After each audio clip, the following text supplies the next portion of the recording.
Qui n'a jamais joué au docteur quand il était petit? Avec le jeu Le Diagnostic, vous allez pouvoir vous amuser à jouer au docteur, mais de façon extrêmement respectueuse et surtout extrêmement ludique. La préparation du jeu est très simple.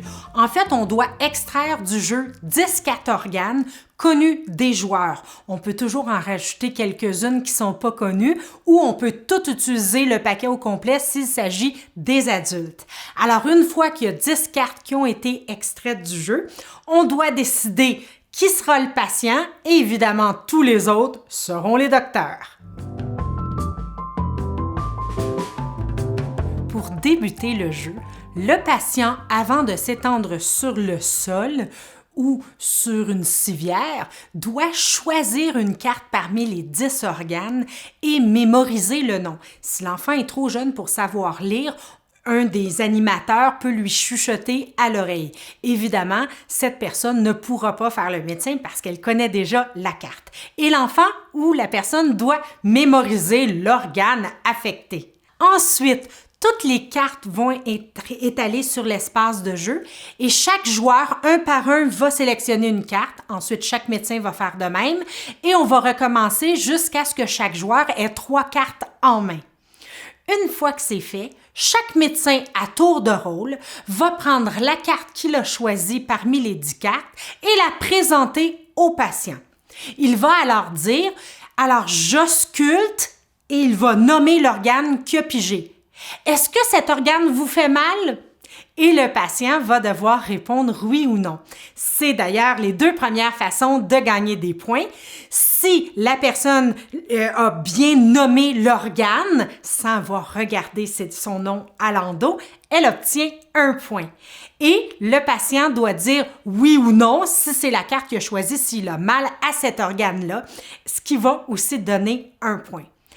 Ensuite, le médecin doit énoncer au patient une maladie qui affecte l'organe de sa carte, l'organe qu'il a nommé. Alors, on va retrouver sur l'endos des cartes les maladies les plus fréquentes de manière à pouvoir faire une autocorrection. Alors, le patient va dire oui ou non, je souffre de cette maladie ou pas, ce qui va donner encore 1 point. Et c'est à ce moment-là que le médecin doit déposer la carte organe sur la bonne partie du corps sur le patient, délicatement, sans toucher le patient. Si l'organe est près des organes sexuels, on va simplement le laisser sur le ventre de manière à être respectueux.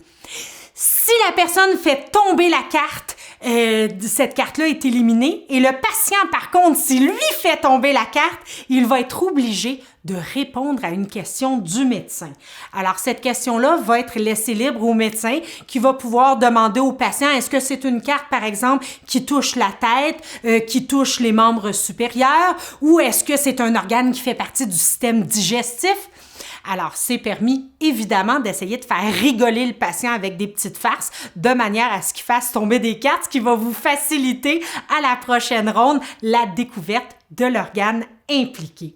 Si jamais le médecin a bien identifié l'organe, le patient va faire parce que c'est bien l'organe qui est en problématique chez lui et ce qui va pouvoir donner 1 point. Alors, tout le système de pointage est écrit de façon très claire et très simple dans le petit livret. Alors, il faut vraiment vous y référer pour pouvoir identifier comment on fait les points et vous allez voir que les étapes sont extrêmement bien décrites dans le livret de manière à pouvoir vous remémorer des étapes que vous auriez oubliées. Alors voilà, c'est aussi simple que ça. Dès qu'on a joué une première manche, ça devient très facile de faire une manche derrière l'autre. C'est très ludique, très dynamique et surtout très amusant. Et peu à peu, vous allez mémoriser tous les organes du corps et les principales maladies qui les affectent.